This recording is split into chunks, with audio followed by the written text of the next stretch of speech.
Hey guys, good morning. Today we'll be talking about the things needed for both new players and returning players to advance in Epic 7 more effectively and more efficiently. Also, some things that they could forget in while they played through the game, and general tips and tricks. So, I'll get past the things that have been already been said, such as the path of heirs or any of those progression tools already provided by Epic 7, and just focus on the things that they could be forgetting. So for now, let's look at the things. So one great thing about Epic 7. Me to mask themselves, but I seek godhood of my own accord to find myself.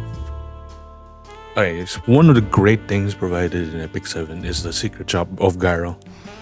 So with this tool alone, Epic 7 allows you gives you the ability to pull characters quite easily by just doing skytone resetting.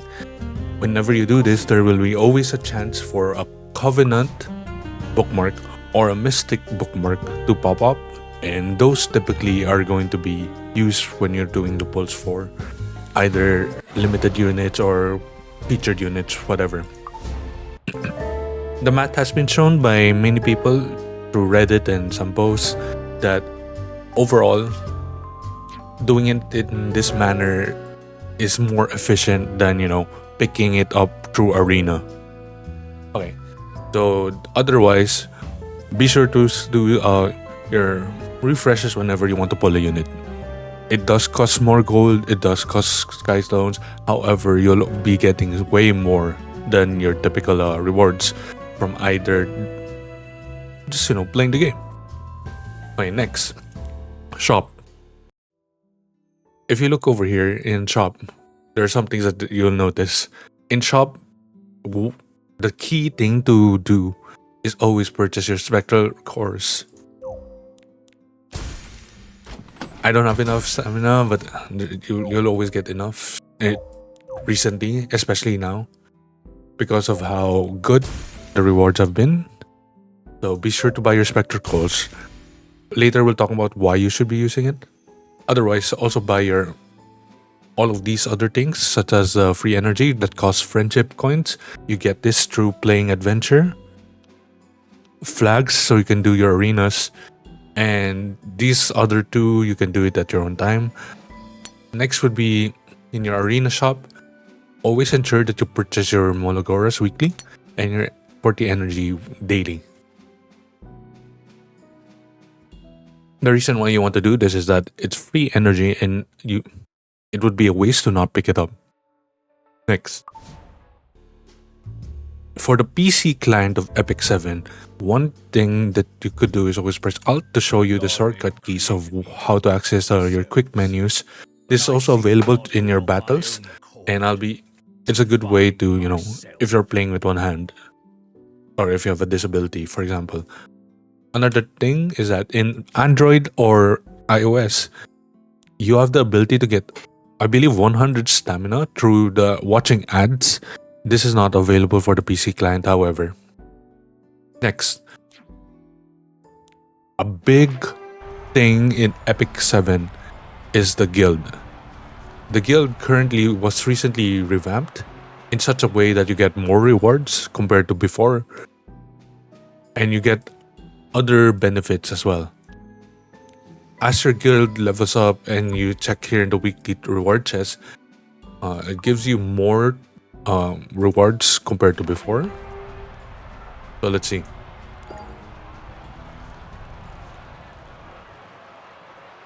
Here you can see the things. It's really good. Otherwise, the key things to do here in Guild Wars is first to find one that's active through the Epic 7 Discord or to Twitch. There are many people who are able to help you. You don't have to join the top 100 guilds, you don't have to join the top 500. You just have to make sure that the guild that you're planning to join to has at least, 4 out of 5 members active. I want to do this because first, today is a donation limit.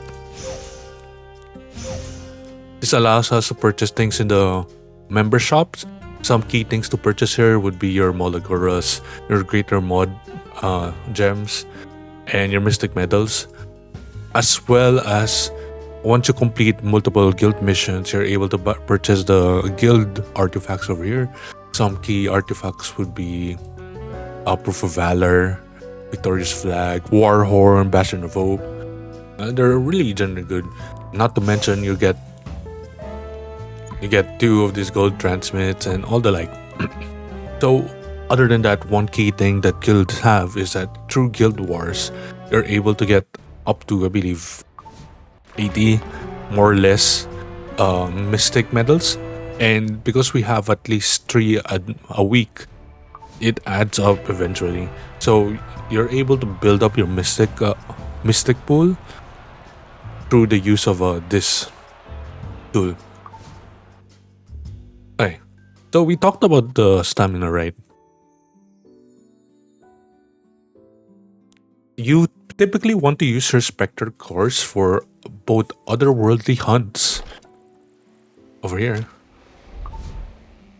and your Otherworld Breach. The reason being is that Otherworld Breach, how epicseven is trying to go through gears as of recent, is that for the newer characters or the newer ML units or the newer featured characters, not necessarily the limited units, it's more likely that the random equipment are catered and designed towards those new characters. For the recent set for Warfare, you can see it really benefits the recent character Notos, for example, or Notos, for example, and Setsuka, as well as Pursuit set, which benefited Setsuka. Hakati Warfare also benefited Hakati, Renak, the likes. Another big thing is that otherworldly epic red drops lets us have a more likely chance of getting better gear through the point of reducing the enhancement range, and you're typically just going to get the upper bracket of the enhancement range. So that's a really good thing. This allows us to at least see how good the potential of the gears are. There are many guild gear guides out there. So otherwise, be sure to do your Otherworld Breach and hunts respectively. Use it what you need or what you're planning to build generally. Another big thing is emergency missions.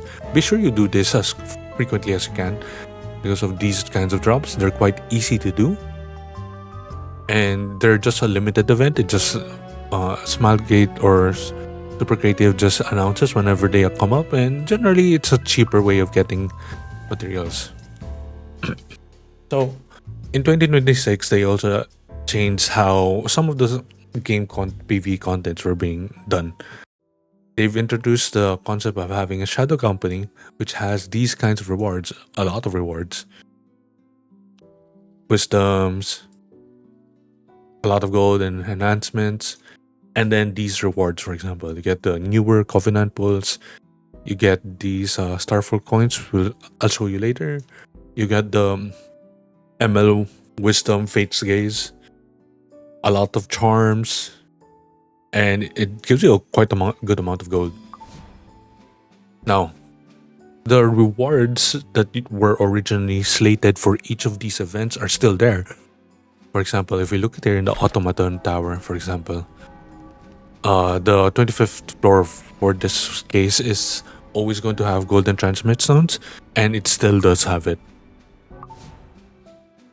When it comes to the trials of a Star Perdition or whatever, the rewards are still there. However, it also gets added towards the Shadow Company. Same with the Advent. This is originally an event wherein we farm a lot just so we can get more of the epic mod gems, by the way. So you really want to be doing this. I think this resets every month, and it's a good way in getting other resources.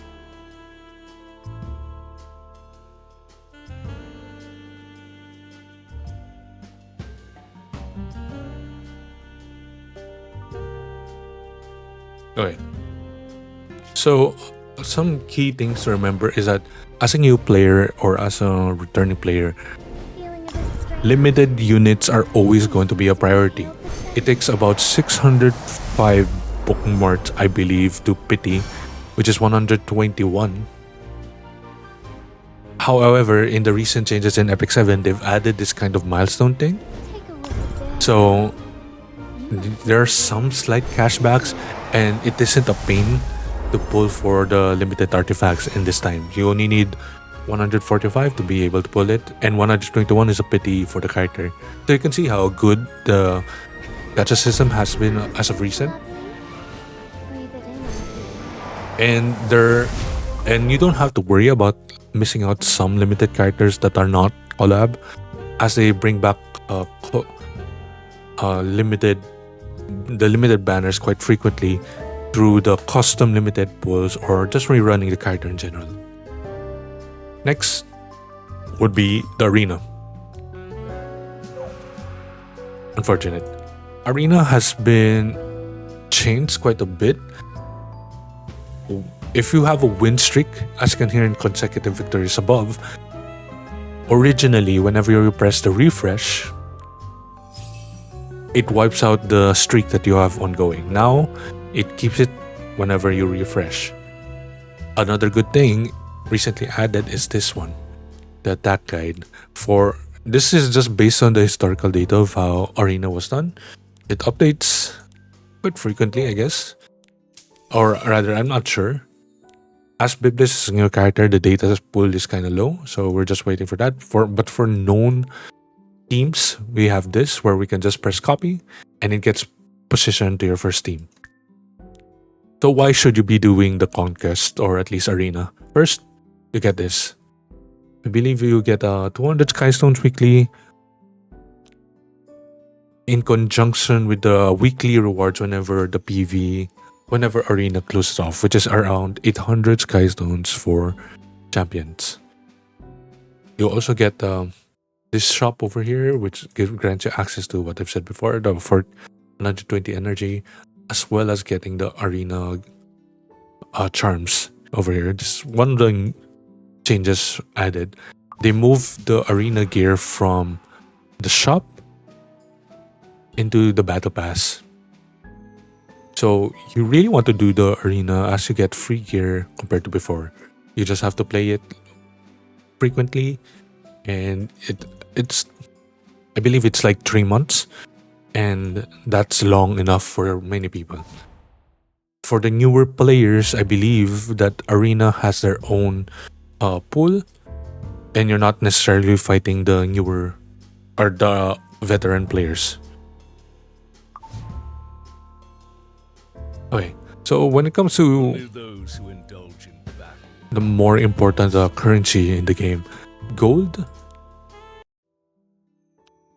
and sky stones are the more important things in the game, as well as charms. So sky stones, you get it weekly from doing your dailies as well as doing your weeklies. However, when it comes to doing your getting enough gold or at least charms, we've talked about doing your seasonal things. This gives you a lot of those. However, it's still going to be limited, as epicseven really wants you to focus on upgrading your gear. Another thing that you could do, perhaps, is playing side story, the Book of Memories, and doing the Eulogy of the Saint. This has been seen as the most cost-effective ways of getting your stigmas, which you use to purchase your penguins, and whenever you sell those penguins, you get X amount of gold, and it's a really good way in getting gold. As for charms, because you're dropping the green equipment, you can always sell those to get those charms back as powders. Another thing that you could consider is that you can always do the episodes to the highest difficulty you could as a means of being able to drop first the stigma and the gear. But you can also have the ability to purchase a catalyst over here. So these are the promotion materials where you can skill enhance your characters. So you can purchase them through those AP points over here in the bottom right. Okay. So it seems to me that a lot of people also have been forgetting some key things as well when it comes to Sanctuary. First, be sure to do this. Molagara farm, you can get one Molagara extra per week. But you have to be sure to use your cultivate and your things. You get a lot of penguins and spirit blossoms from this as well. Next would be your Heart of Orbis. This is a new thing recently added. Monthly, you're able to get a certain pool of items. On level 11, you get this, for example. Where's a fast one? You can see that their max roll, for example, this sword is 99, 23 speed, and it's a speed set. That alone should be a good way to motivate you into doing the Heart of Orbis. Next are Alchemy Steeple. This is another clean source of getting your charms as well. It uses equipment cubes, which you use from extracting gears that you don't typically use. Example of this would be over here. If we press this cube icon, it gives us 9 of these pit cubes, which you can do to the Alchemy Steeple and create gear. Over here, and I believe it's this one. So you can use those cubes for either Alchemy Steeple to get charms, or you can create a targeted gear set. This requires the blue blocks, where I have a lot, as I always don't have gold. But otherwise, that's typically how you can also focus on a certain gear set or a certain main stat. Okay, so a really big thing that Smaltgate and Supergated have recently added is the use of bulk enhancement. So bulk enhancement is a feature wherein you can upgrade up to 16 gears concurrently. And although there's some issues with it currently, but it's being fixed quite frequently. So I'll show you an example over here. Always be aware that you can always filter the items that you are being displayed. For example, for this, if I press the filter button over here, hide max enhancements to limit the pools that are already shown. And then for here, substats. This is a really good feature. Include all selected. So if I want to build a DPS character, for example, I can press attack percent, crit damage, crit chance, and speed. So you ideally want to have, I guess, 3 out of 4, right, in your kit. So I can put it up to 2 to encapsulate even the purple gear. And here we are, gears that fill that certain criteria. Now if we press manage, bulk enhance, and click these, you still have to pick the litter. Okay. These, if I press this, it enhances all 6 at the same time. So it's a really easier way and faster way, definitely, into gear enhancement compared to before, wherein you have to upgrade gear one by one.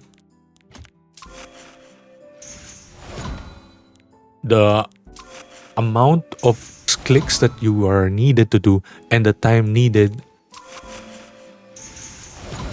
takes a lot. And frankly, I think the bulk enhancement is one of the best things I recently added in Epic 7. And I think that's it. Guys, be sure to do your side stories whenever you have, especially the newer ones. You can also change your character side story here to get rewards. You can get your leaves. You can get your Mologoras for free, and you can change this quite frequently. Be sure to do that as well. It also drops Sky Stones whenever you complete some of the missions. Your Moonlight Theater is a good means of reading one of the better stories in Epic 7. For example, here in Fallen Lands, one of my favorite stories in E7. And the rewards are just 50 mystics. And I think that's it. I think these are some of the things that some players forget. And there's some things that I've missed out, but otherwise I think this is a good time to stop. So, appreciate you guys. Enjoy Epic 7. I think it's the best game to play ever. And that's it. Thank you. Have a nice day.